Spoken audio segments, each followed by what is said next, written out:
Welcome to another edition of Red Meat. I'm Jim Geraghty along with Mark Hemingway.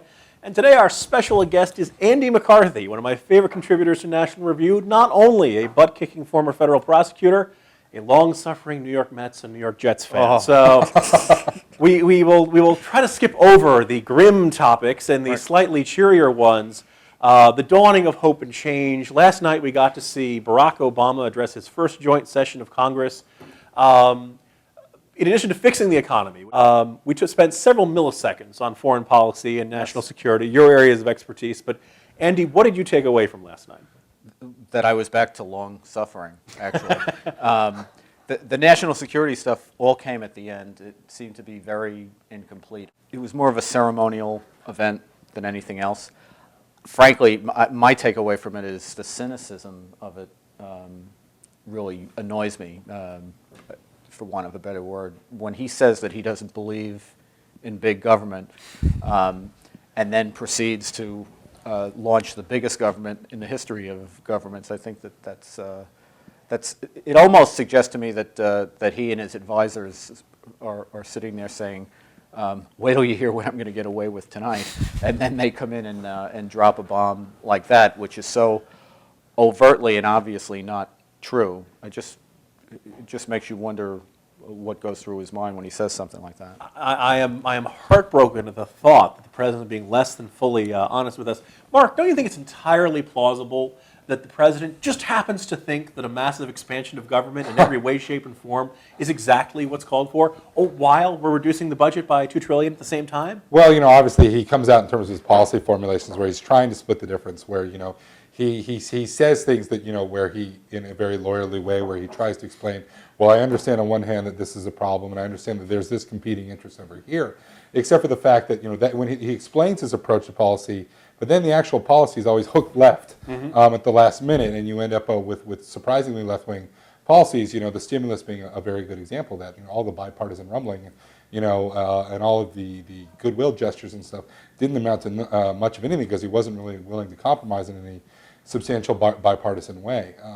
But what was interesting about last night is it was all policy formulation and no policy.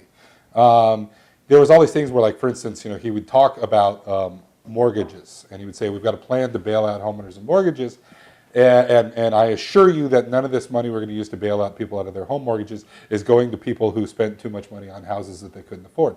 But at the same time, the White House hasn't released any specifics of their plan. So how do we know whether that's the case or not? Now, I bring this up because he, with great fanfare, announced that we were closing Guantanamo and we didn't torture, but again, we don't know what the administration is going to do with Guantanamo, do we, Andy? No, and in fact, what I think in small compass, what you see with the national security stuff, Gitmo, detention, state secrets doctrine, extraordinary rendition, the whole laundry list, what we're seeing there may be what we see with this administration, which is that there is going to be a great divergence between the loftiness of the rhetoric and the actual direction of where the rubber meets the road policy. For example, the business about closing Gitmo, Obama said he was going to close Gitmo, and since then all of the administration spokesmen, whether it's Biden or Holder, et cetera, have gone out and have lauded themselves for the fact that they're closing that awful Gitmo. P.S. Gitmo will not be closed at least for a year. And frankly, he decided to close it by way of executive order, which, frankly, he doesn't even need to issue another executive order. He can simply not close it. I've been encouraged, I must say, by the fact that he seems to have come to terms with the fact that there are dangerous people who are a threat to the United States and who cannot be tried in civilian courts. And that's really been a struggle to get him there, because he's really somebody who started out, I think, planted very firmly in the ways of the 1990s, the September 10th mentality that we talk about all the time, where these cases ought to be done in the civilian courts. And as he's become president and thus become accountable for our national security, he has finally gotten to the position, there's kind of a metamorphosis where he says, well, there are some people who we'd love to be able to try, but they were tortured. But then it turns out, you start to look at the stuff that he gets to look at every day, and you realize it's not a torture thing. You have trouble getting evidence in civilian courts if they haven't been Mirandized. This is not waterboarding we're talking about. And a lot of times what we're talking about are people as to whom we have reliable information that they're dangerous that comes from foreign intelligence services, and that information cannot see the light of day in a civilian court, or else the foreign intelligence services won't give us that information anymore. And as we learned in all these studies after the 9/11, the 9/11 Commission and all those other commissions, the places that are most threatening to us in the world are places where we have the least good human intelligence. We have to rely on these services if we're going to protect Americans. Now, you mentioned earlier dangerous folks who wish to harm America, and that seemed like a natural segue to the Gaza Strip. I was going to just kind of wonder, apparently the administration announced that they're going to try to do their best to rebuild all the sections that were damaged during a recent little brouhaha with Israel for a couple months. Right. And we're going to send, a mere $900 billion or so. Andy, you seem to think there could be a problem there, something could go wrong. Just lay out what possible concerns we could have with large amounts of money going to this region. Well, I think we've actually gone, we had the Bush doctrine of you're with us or you're against us, and now we seem to have the Obama doctrine, which is you're with us or we'll pay you. But it was like preemptive ransom. Yes, precisely right. But the real danger here is even much more what you would call, I guess, nominal amounts of money than the 900 mil that we're talking about now has been misused by the Palestinian Authority and inevitably finds its way to terrorists. And I think there is a real disconnect between the Palestine that we would like to see and believe exists and the reality of the Palestinian people, where if you look at the reliable polling that's done there, and this should be of no surprise because these are all people who were reared in schools and in a media that is controlled by the Palestinian Authority, and before that the PLO, they hate the Israelis. They deny their ability to exist.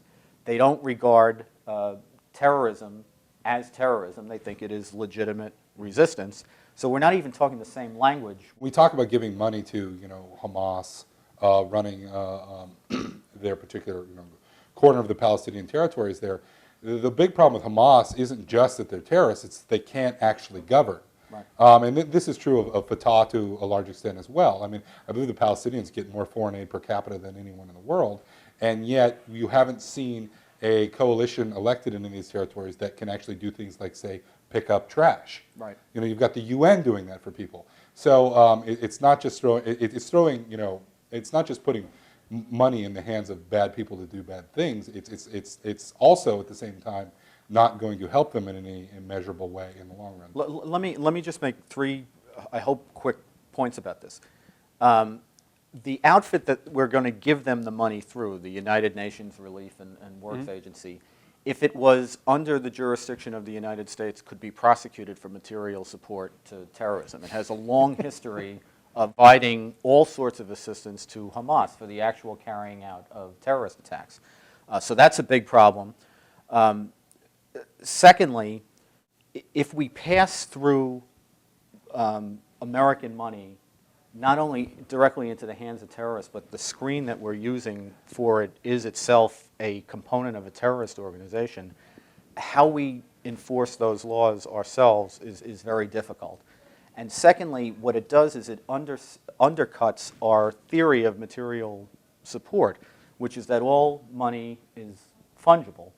In effect, what the United Nations agency we're talking about does is the sorts of social welfare services that are supposed to be carried out by a government, if that's the reason that you're giving them the money, and by taking the money and doing those services, then Hamas is able to use its money for the black bag stuff. Money we give to them frees up the funds for their vital bomb building. And I other wish activities. I had thought of job building saying it that way. programs. It really is. I like to think of as part and parcel of the economic proposal. We're not only creating jobs here in America, we're going to create jobs for Palestinian bomb builders in the Gaza Strip who've really been hit hard by the global economic slowdown. Although they can't say that the jobs that Palestinians are unwilling to do. Exactly. That's what they say. Thankfully, one line of work that illegal immigrants aren't willing to move into. This has been a slightly long edition of Red Meat. I'm Jim Geraghty, along with Mark Hemingway and our special guest, Andy McCarthy.